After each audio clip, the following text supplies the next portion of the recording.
I'm Özgen. And I'm Daniel, and welcome to Art Talks for Beginners. If you're wondering whether a painting is by couture or courbet, then you're in the right place. Okay. Welcome. In this episode, we will review a painting which is one of the most important paintings in art history, and it actually has changed the direction of art. Wow. Daniel, are you going to walk us through the painting? Gladly. So I see that there is a picnic happening. There's a group of people in the middle. Looks like they're eating something. It's a bit strange that one of them is completely naked and the other two are not, but I guess that's important. Remember the times when you get naked in a picnic? Oh, that happens to me all the time. So there are two gentlemen completely clothed. One's even wearing a hat and the other one is not wearing a thread. And I see that there's a picnic basket thrown over, there's fruit coming out of it. And then further back there's a figure further into the distance, I guess, coming maybe out of some water. Looks like she's maybe coming out of after a swim. I see there's a boat on the right hand side too, so maybe there's a lake in the background. So maybe she's going to come and join them. It looks like they're having an interesting conversation. This gentleman's trying to make a point. How do you feel when you look at it? Does it feel normal?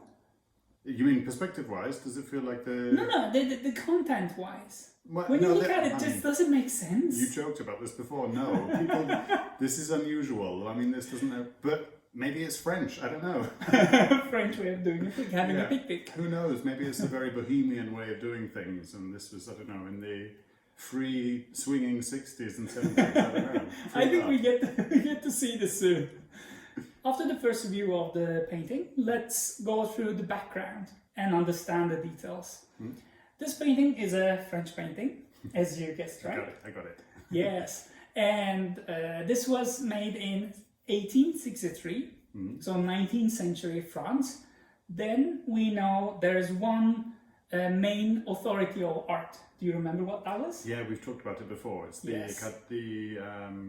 Académie. Yeah, the Academy, the Fine Arts Academy of France. I almost forgot the name. How can you? How dare you?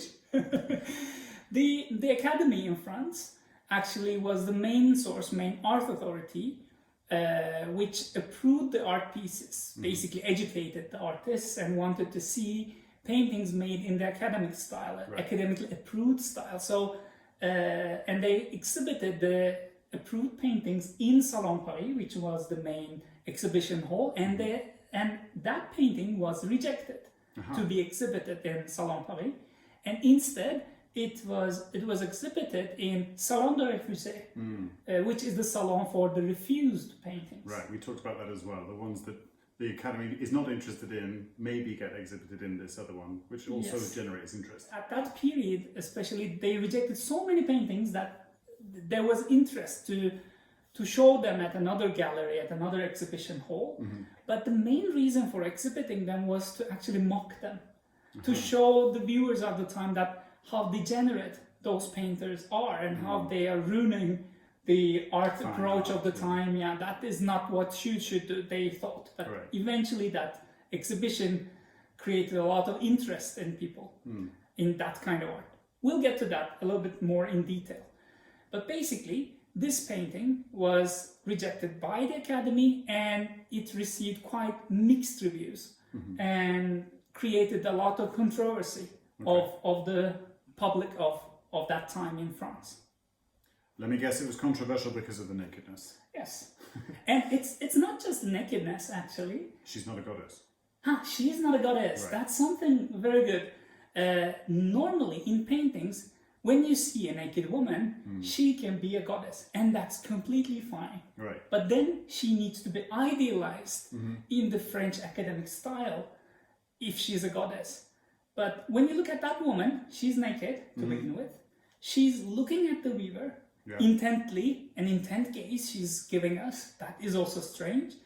And she's not idealized in the manner that we expect to see from Cabanel or Bouguereau. Their naked goddesses, naked Venus paintings are completely different from this one. And on top of this, what created the biggest controversy is that she's naked next to two gentlemen, clothed gentlemen. And the second one is when you look at the gentlemen, you can understand which class they're coming from. Yeah. They seem richer. Yeah, richer. They're looking like young dandies and like quite fashionable clothing, and they keep all pieces of clothing on ties and everything. Everything, and the woman is stark naked. So that's a very big contrast between them. But that's the social aspect of it. And other than this, what do you see that just disturbs you in the painting a little bit, which seems a little bit odd? Yeah, I think the perspective is a bit strange. The foreground seems a little bit too close somehow. The background seems too close. This lady getting out of the water seems a bit... Isn't she looking like a giant? Yeah, exactly. Yeah, that's what you want to mean. I understand. Yeah, it seems that area of the painting is like not as far back as you'd expect it to be, which means that she could be really big if she walked close. The background lacks depth. That woman bathing in the background was supposed to be much more distant. She should be smaller. Right. Instead, she looks like this giant woman floating over all the figures, as if she feels like she's closer to us. And on top, she's much bigger. Right. So that kind of perspective, the ideal perspective, is not so good in this painting. But on purpose, right? I always worry that they do that by accident. Oh, no. I'm a terrible artist. This one is on purpose. Yeah, he was a terrible artist, still fighting to get his piece in the Academy. Maybe. What else? Let's focus on the brush strokes this time. Okay. Do you remember what Academy wanted in terms of brush strokes? Yeah, fine detail and very clear. Yes. They wanted everything smooth to be... surface finish. Right. You don't see any brush strokes for art pieces approved by the Academy. Do you think this is smooth surface finish? No, the leaves are not like that. The leaves not are at very all. rough. Look at the background, especially around the bather. In the background, there are like really wide, coarse brush strokes. And it's like really blurry at the back, and you can clearly see almost all of the brush strokes on the landscape, especially. Not much on the figures, but especially on the landscape. Some parts of the painting look unfinished. That's what the reviews it got at the time. They thought like the brush strokes are a little bit too coarse, it looks unfinished, it looks unprofessional. The sections, especially around the bather, looks unfinished, but when you compare it to the figures in the centre, they seem very finished, completed. The front figure, but that's also something that disturbs the viewer. Contrast, yeah. Because the contrast, exactly, how the background is so blurry, but the foreground, I mean, it can be blurry a bit because of the aerial perspective, we talked about it before, but this is like a stark contrast. The front figures are very well defined, very clearly defined, but the back is like really, especially the background, the landscape is, but the figure is quite well defined in the back. The bather is still quite clear compared to the landscape, so that doesn't make sense technically. It was, in many ways, it was found very vulgar also, because when you look at that figure, who do you think that woman could be? Sitting with two gentlemen, upper class, but she's naked. Yeah. And there's another woman in the background, and you can also notice that she has her undergarments. She's bathing with her undergarments. Do you want to say prostitute again? Yes. I always... No, but that's a good reading. And she's possibly a prostitute. And when you look at the foreground, just next to the fruit basket are her clothes. Her hat, the bow, her dress. So then we understand that she's stripped naked in front of these two gentlemen who are fully clothed. So they're having this picnic in a rural area, and then the viewer of the period instantly recognizes she must be a prostitute. Okay. And that was a problem at the time in Paris, especially on the outskirts of Paris. On certain parts, there were prostitutes, people used to pick them up. It was a known fact. But it's still a taboo subject. It's still unacceptable to be used, to be displayed in a painting like this. So especially for the Academy, I guess. Yeah, they want beauty, right? They want the absolute perfection, flawless beauty. They want certain subjects. They don't want to be challenged in these methods. And this painter, he just paints a mundane subject, and on top, it's controversial. Putting a prostitute there is completely unacceptable. On top of this, technique-wise, technique is completely out of line because of the perspective, brush strokes, how the figures are modeled, all this contrast created. So he's not doing any of the things that the Academy wants. Not surprising that he was rejected then. Yeah, absolutely. If you do like this, then you will be rejected. thing also interesting in this painting is that it's quite big. Okay. We cannot call it huge, but it's 2 by 2.6 meters. So it's quite a big painting. And this kind of dimensions, this kind of size is actually dedicated to historical paintings in Academy. So it has to have either mythological or religious or historical content. But look at this one. It's a mundane subject. It's an ordinary topic from everyday life. So it's more or less like a genre painting. Right. But it has a huge size. So that was also unacceptable because the Academy says, no, that is not true. Let's look at the references the painter used to paint this painting. The first one is Giorgione's Tempest. And in Tempest, you see similar details. There's a naked woman and there's a clothed man, and they're in a rural landscape. So that's quite common actually in old masters. This is a Renaissance painting. So the second one is again a painting by Giorgione or Tiziano. We don't know which one today. And it's called the Pastoral Concert. And in this one again, music there is there, and there are like 2 clothed men, 2 naked women having fun, having almost like a picnic Not outside. goddesses, maybe? Not goddesses, but they are more like nymphs. So they are more acceptable in this regard. But still, naked ladies, rural atmosphere, clothed men, and that was the main inspiration of the painting. And another one we look at, the sitting figures, the 2 men and the woman, were actually taken from this painting, which is by Raimondi, and it's an engraving based on the famous Renaissance painter Raffaello's painting. The original painting is lost today, but it's by Raffaello, and Raffaello is the very highly regarded painter by the Academy. So the Academy holds Raffaello on a pedestal, so it's so important for them. And when you think about it, the painter takes the model from Raffaello eventually, but he's not regarded in the same way as they do for Raffaello. He's taken elements of paintings that are very successful by painters who are old masters, lauded, and then he's tried to put them together in his painting together, and suddenly that's not okay. Yeah, so in a contemporary setting, it's not okay. Okay, so what's changed, I guess, is the question. Like, how? That's the question. Why is it no longer okay to do shows? Exactly, but that's what we're going to focus on today. You said this was painted in 1863. Yes. It was not accepted by the French Academy. I'm going to guess it's a French painter, but I don't want to guess who.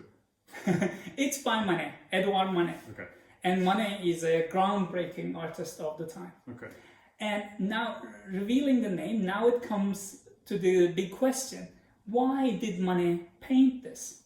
Or why did Manet paint like this?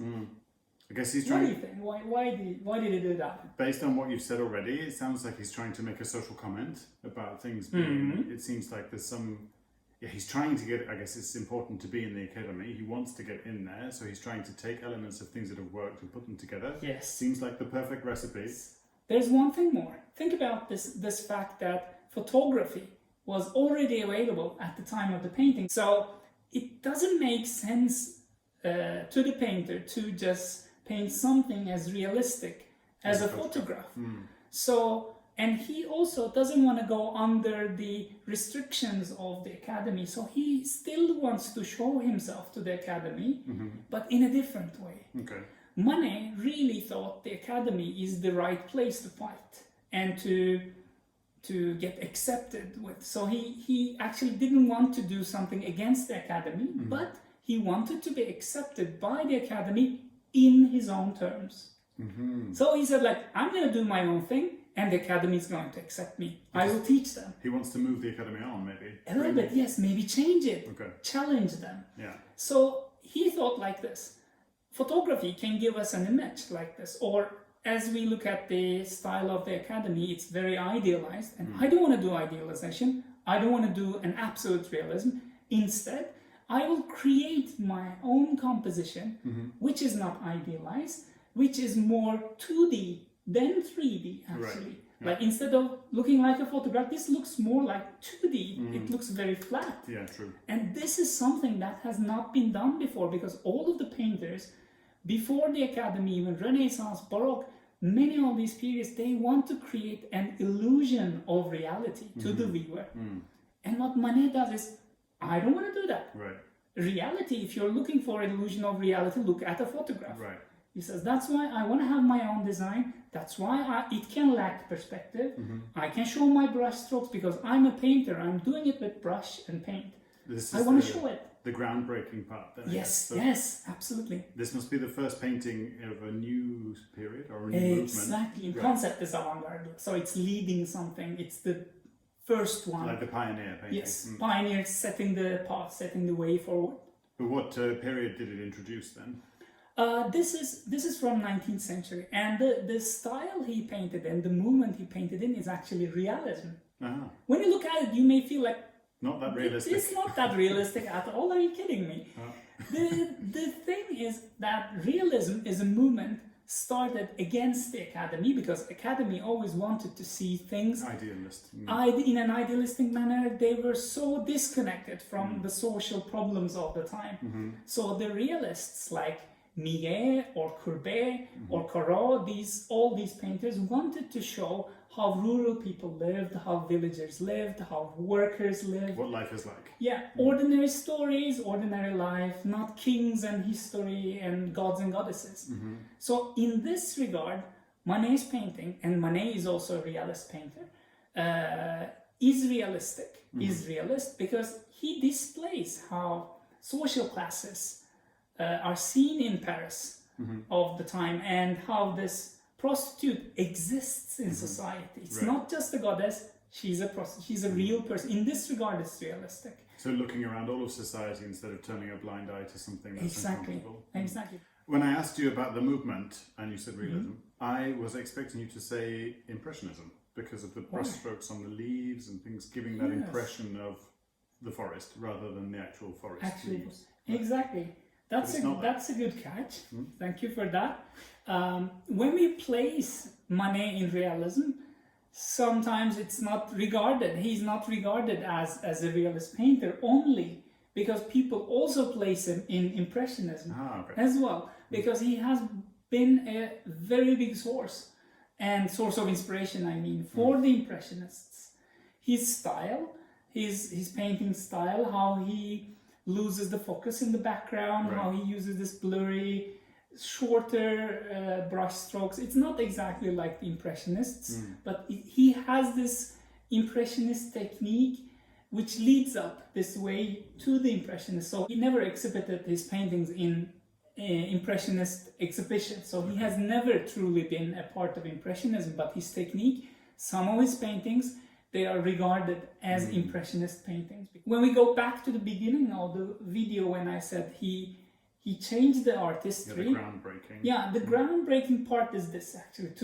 to produce something that is not accepted in your period, but that opened up new doors for painters. So he created this idea that a painter is not a person only to present an illusion of reality to the viewers, but a painter is somebody else who designs something, who has an idea on his mind, and he wants to convey his ideas, his emotions by the design he or she makes. On his own terms, rather than in the guide, in the framework of the Academy. Yes. Right. Also, it started that movement when people started to think like, okay, now I'm a painter, I need to do my own thing, and I have to go against the rules to develop my art and the artistry in one sense. So my own style. Yes.